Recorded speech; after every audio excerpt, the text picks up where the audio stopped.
আসসালামু আলাইকুম, welcome to my shorts video. তো আজকে আমার এক ভাবি পরিচিত, উনি আমার জন্য একটা কাঁঠাল নিয়ে আসছে আর অনেকগুলো কাঁঠালের বিচিও নিয়ে আসছে। এটা নাকি ওনাদের গাছের কাঁঠাল বলল। তো বলতেছে আমি একা খাবো কেন, তোমার জন্য নিয়ে আসলাম।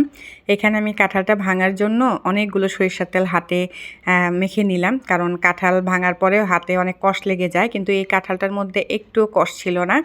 আর কাঁঠালের সাইজের তুলনায় কাঁঠালের যে কুয়াগুলো এগুলো অনেক বড় ছিল সাইজটা, আর অনেক মিষ্টি ছিল কাঁঠালটা।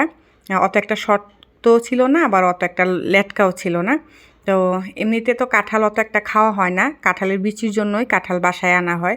কাঁঠালের বিচির ভর্তা, তারপর বিচি দিয়ে শুটকি দিয়ে রান্না, তারপর হচ্ছে বিচি ভেজে খাইতে খুব ভাল লাগে। তো এখানে বাবু যেভাবে বসেছিল, আমি বললাম তুমি কাঁঠাল খাবা, ও হচ্ছে দৌড় দিল কাঁঠাল। আমি বললাম একটা খাও, ও ওই যে উঠে চলে গেল। তো আমি একটা টেস্ট করলাম, তো না আলহামদুলিল্লাহ কাঁঠালটা খুব মজা ছিল। এখন বাসায় তো আর কেউ খাবে না, মনে হচ্ছে কাঁঠালটা আমারই খেতে হবে একা একা, আর কিছু করার নাই। তো আমি এক দুইটা খাওয়ার পর আমার পেট ভরে গিয়েছে, তো বাকি কাঁঠালটা আমি রেখে দিয়েছি ফ্রিজে। তো ভিডিওটি ভালো লাগলে একটি লাইক দিয়ে দিয়েন। ওকে, আবার দেখা হবে। আল্লাহ হাফেজ।